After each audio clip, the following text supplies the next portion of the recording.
I haven't been sleeping.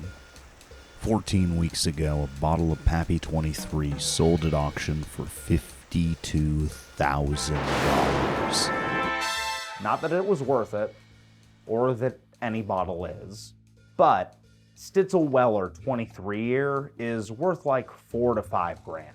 And 2008 wasn't anything special. This was the result of a man named Johnny Fowle creating a bidding war.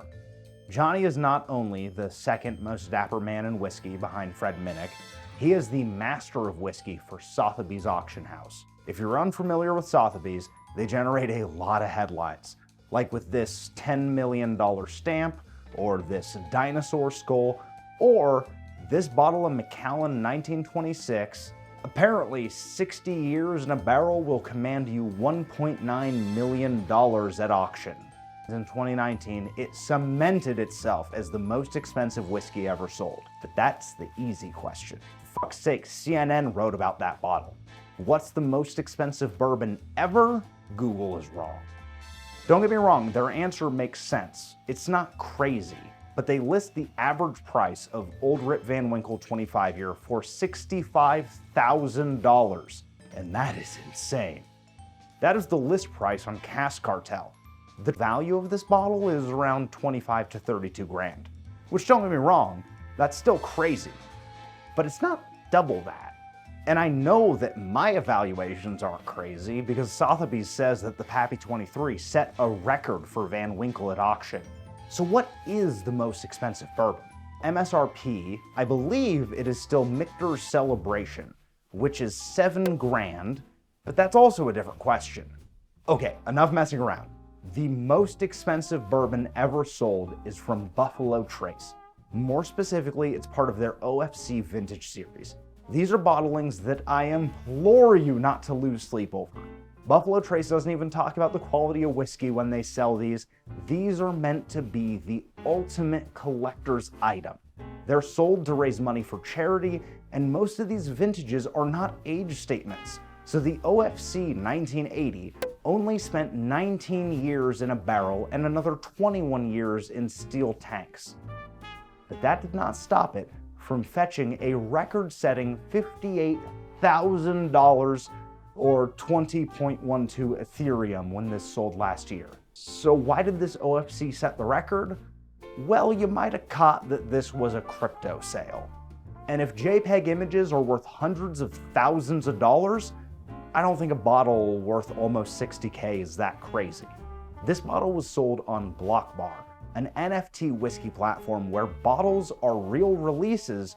You just get a crypto token allowing you to trade these whiskeys easier.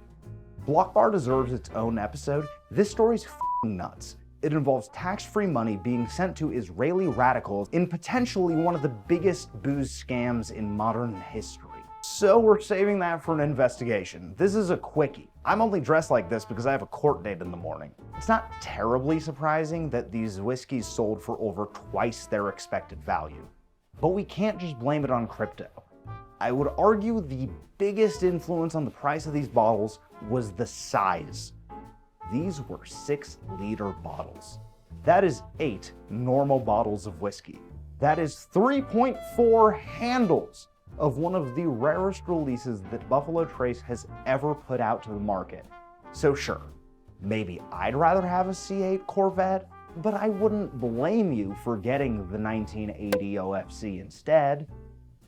Unless, of course, you bought it from West DuPont Liquor, which has the only current listing available at $200,000. That's the most expensive bottle sold. If you find something else, let me know. We're never gonna get a try in the O.F.C. Nobody opens these. And what's worse is that all of the most expensive bourbons on the market come from Buffalo Trace. So, to help you, the viewer who may be newish to whiskey, I'm gonna sit down with John and present the alternative. We're gonna talk about the best from each American distillery, starting with Brown-Forman, Beam Suntory, and Heaven Hill. Ladies and gentlemen, welcome to the first Whiskey Show PowerPoint. Today, we are exploring the most expensive old wood water whiskey. Johnny, you get to do the next PowerPoint. I didn't even get a side credit on there either. No, you didn't work on this. I mean, no, but I worked should have on gone this. aside No. credit. Brown-Forman. Brown-Forman.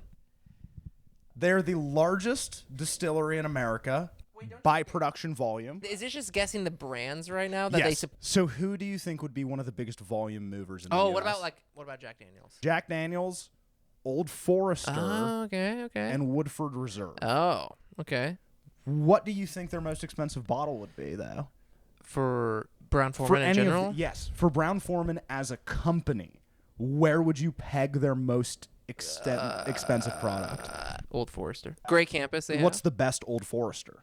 Birthday Bourbon? What do we got? Old Forester failures. Oh, shit. You think an Old Forester product made this list? No.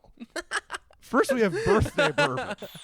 Birthday Bourbon is released annually on September 2nd to celebrate the birthday of Brown-Forman's founder, GGB, George Garvin Brown. The first release would have been GGB's 156th birthday, which leads me to believe that there was no significance to this date. To me, Birthday Bourbon is held back by the low proof and inconsistency of releases. Some carry gimmicks. The 2020 release apparently represented one full day's production of Old Forester, and the first release in 2002 used barrels that were left in a storm? Okay. The President's Choice for distinguished whiskey drinkers. This is the coolest and rarest of the Old Forester lineup. The original bottle debuted in the 40s but wasn't released to the public until '68. It was a special bottling only for distillery employees and VIPs, and all barrels were selected by GGB II. Bottles that went out to wholesalers or distributors have surfaced, and in my opinion, they are the holy grail of Brown-Forman Dusty. We are talking cask strength, single barrel offerings 20 years before Blanton's or Booker's debuted. Just, they weren't available to the public. The brand was resurrected in 2018 to celebrate the opening of Old Forester's Whiskey Row Distillery, and so far, the only way to get this bottle in 2023 would have been to book a 3-night stay at the Old Forester Sleepeasy, which is like an Airbnb, but it costs $500 a night. I went with Birthday Bourbon first because last year John got a bottle of Midwinter Night's Dram, which he'd been after for years. So now that he got that, I know that Birthday Bourbon is his next white whale, and I just wanted to piss him off. Resale value anywhere from like $600 to $1,200 depending on the release. But if you had the chance to get one, like why would I'd you not? never turn it down. But we're talking about the best. What are you talking about? But you think there's something better than you think in Brown-Forman's? Way better. So it's probably in the Jack Daniels line. Probably some like single barrel Jack Daniels special release. There you go. Yeah, get a Coy Hill. Yeah, Sinatra's up there. Coy Hill could absolutely go down as the best Jack Daniels product in history, but it's too early to tell. And based off the normal proof of single barrel proofs, it would not be impossible for them to get more hazmat Jack Daniels by letting the right barrels keep maturing in the right locations. The issue with Sinatra Select is that the packaging is the most special part about it. At $250, it's the most expensive product that Jack sells, but it's 90 proof, non-age stated, and they say that it uses special barrels with special grooves cut into the staves. But Jefferson's does something similar for $80, so I have a hard time using that to justify the price tag. If they made this bottle like 12 years old and barrel proof, we'd get 2, even at $250. We have now passed on this multiple times because at the moment it is not worth it. Okay, the most interesting, by far, in my opinion, from Brown-Forman is cock. Cock. Okay, explain. King of Kentucky. Oh, okay. King of Kentucky, frequently abbreviated as KOK, is a brand that Brown-Forman bought in the 40s. This was also brought back in 2018. The OG was a blend of straight bourbon and neutral grain spirits that was advertised as the lightest whiskey around. The modern release could not be more different.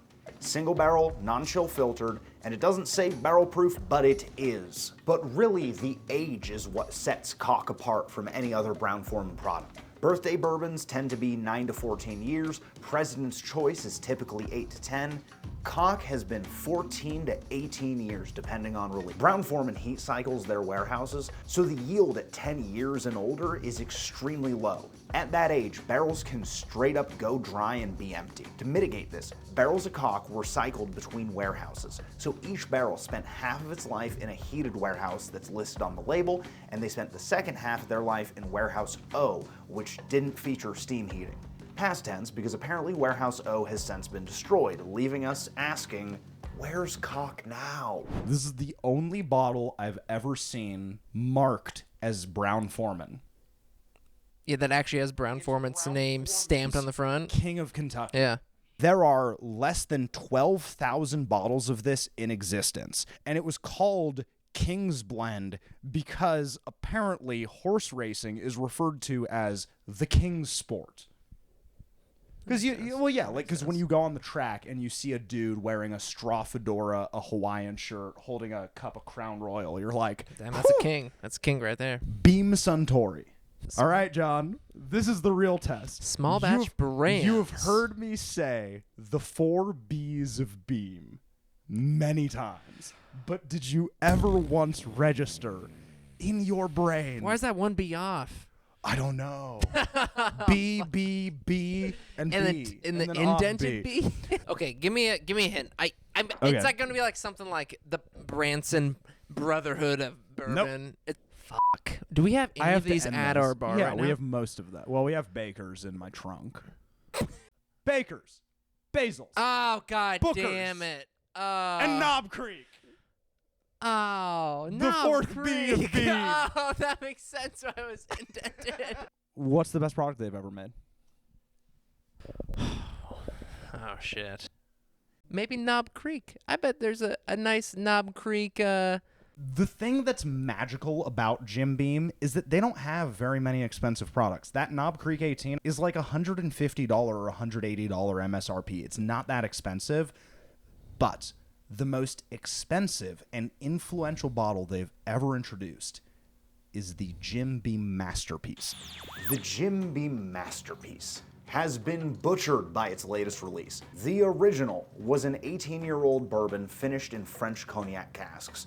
This was $250 when it debuted in 1999, making it the first super premium, or overpriced, depending on who you ask, bourbon. It was also the first finished bourbon from a major distiller. Scotch did it first, but the attitude of many master distillers in American whiskey is that finished bourbon isn't bourbon. So having a 6th-generation Beam spearhead this collaboration really sped up market adoption for finished bourbons, even if it took another 10-ish plus years for them to really catch on. Ooh. Wow, look at that frosted glass. That is a French hand-blown decanter. Man, where do I go from here is the real question, though. I mean, you can only go forward, dude, because it's a PowerPoint. Heaven Hill! Oh, Rittenhouse Rise. You got some. I thought about making you Fitz. guess Heaven Hill brands. Oh, my God. But that seemed like it would be a little bit mean. Yeah. I have also seen Bernheim. It's widely This available. is on the bottom shelf. It is close. It's like $30. It is a wheat whiskey, not a wheated mash bill. A Just a wheat wheat whiskey. whiskey. They just released a Bernheim cask strength this year. So, looking at these, what do you got? For the. Best of the best. Well, we tried the Heaven Hill. Was that 17 year? We did try the Heaven Hill Yeah. 17 year. It was an oak bomb of flavor I did not appreciate. It was not to our palate. I also just don't think we're like that big of fans of Heaven Hill's flavor profile. I know a bunch of hype, right, behind all the old fits. I don't think it's something we should die over, but the decanters are sick. So the 2022 fall release of Old Fitz was 19 years old. That's the oldest they've ever done. I think that's a fine runner-up. Oh, and Heaven's here 27 year. Does it come in that box? Is kind of cool. 2018 one-time release. The best of all of them, in my opinion, is a product they did not make. The John E. Fitzgerald 20-year. Allegedly distilled by Stitzel-Weller, the timeline is just close enough to raise suspicion, but I don't care who made it. The box and bottle are amazing. 3,000 half bottles were produced as a way to provide context and credibility to larceny in the Old Fitz lineup. And to this day, I think it's the most special bottle they've ever released. If we try this format again, John will get to make the picks from 3 different distilleries, and instead of being a quiz, we'll get a debate when I disagree with whatever he picked. Until then, I have a cruise ship to grift.